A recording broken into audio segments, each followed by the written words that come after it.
Hey everybody, it's Lon.TV taking a look today at the SanDisk media drive, and this is a device that allows you to copy files to your iPad and iPhone and Android device wirelessly. It's kind of like a little wireless server, and you can copy files and stream video and all that other stuff, and it's kind of a neat idea. And I reviewed this one earlier from SanDisk. This is their flash drive product. It also has built-in Wi-Fi and also allows moving files around wirelessly, but they actually are very different products from each other.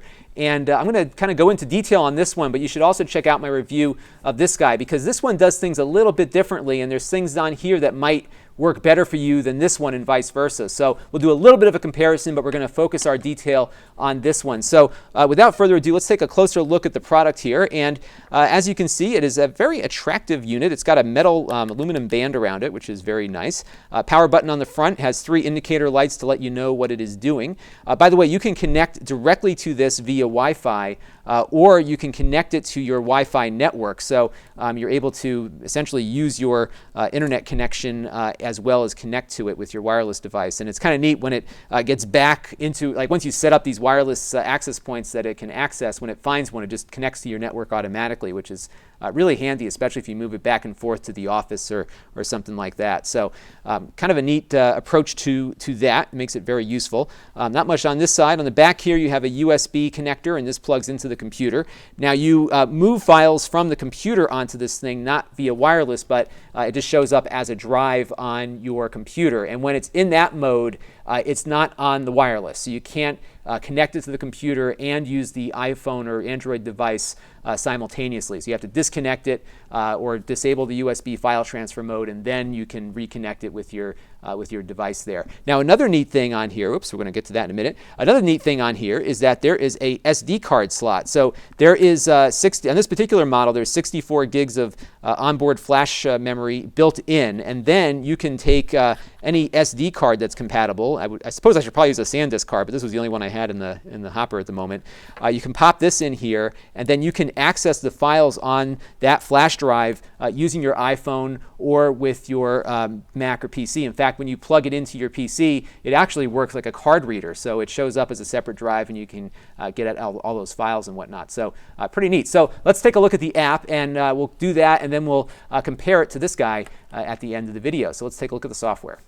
When you first load the app up, you're presented with either what's on your iPad by clicking the iPad button at the bottom, or what's on your drive. And what's important to point out right off the bat is that where this differentiates, where the media drive differentiates itself from the flash stick, is that the media drive really only plays with media. So photos, videos, maybe audio files, but it doesn't really do well with other types of files. So you can't take a PDF off of your Dropbox app, let's say, and move it over to this thing. The app just doesn't support that. What's interesting is that this thing, the same company, SanDisk, the flash memory stick, the app for this does allow you to move just about any file from any app over to this thing, and off you go with it. It's a very different approach, which I thought was rather interesting. So if you're looking to do a lot of file transfers and moving PDF files around and that kind of thing, this is probably the product for you.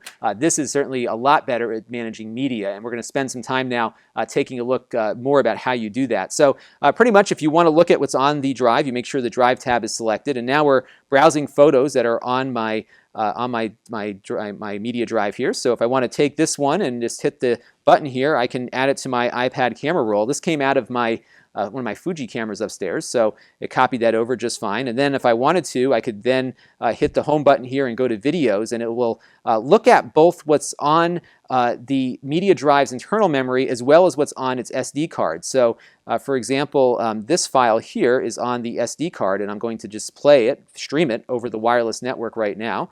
It takes a minute for it to kind of queue it up, but once it gets going, you're off and running. So here you go. We're just streaming a video that is stored on the SD card. It's not actually moving around a lot because there wasn't a lot of motion in there. As you can see, too, it is having a little bit of a hard time getting it queued up there, but it depends on your wireless conditions. I got a lot of interference down here, so that might be part of the problem. But there you go. You can stream a video, and that works pretty nicely. And you can, of course, look at music. It does have a couple of songs that it comes with, so if you're looking for the new music, you might find some on there.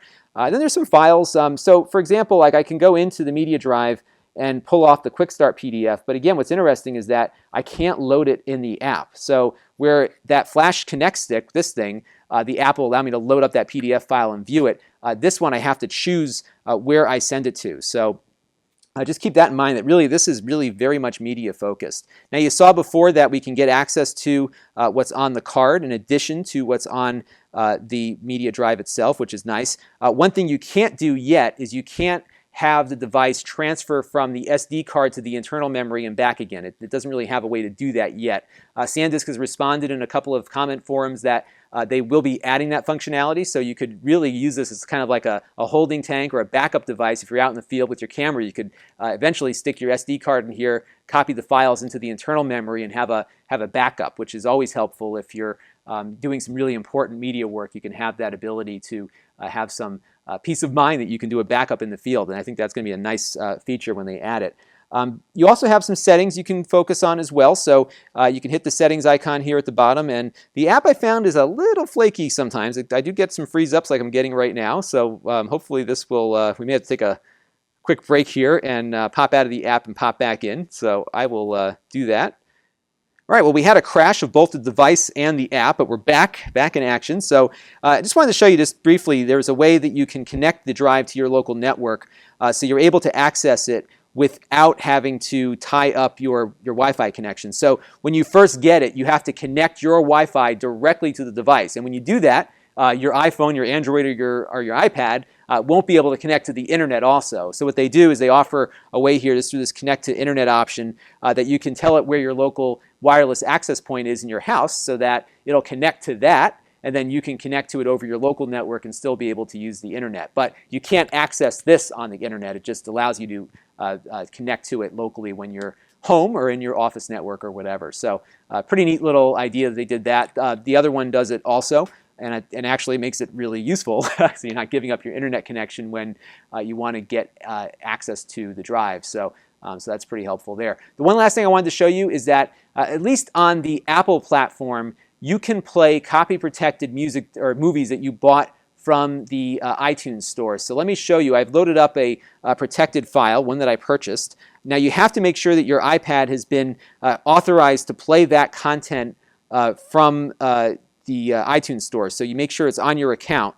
And when you click on a protected file, it's going to say you're leaving the Media Drive app. And what it's going to do is it's going to pop open Safari and then play the file there. So it is pretty much, there it goes. So there you have it. It's the Media Drive from SanDisk. And you might be trying to figure out, though, like, do you get this one, which is the wireless memory stick, or the Media Drive? And you know what? They're very different products. It was actually surprising because I thought that this one was going to work just like this one, but they have two different apps, two different approaches to how you work with things. And I would say that if you're looking to move around more than just photos and video, this one might be the better choice because, again, you cannot move, at least right now, you cannot move a PDF file off your iOS or Android device over to this. You can move it over to this.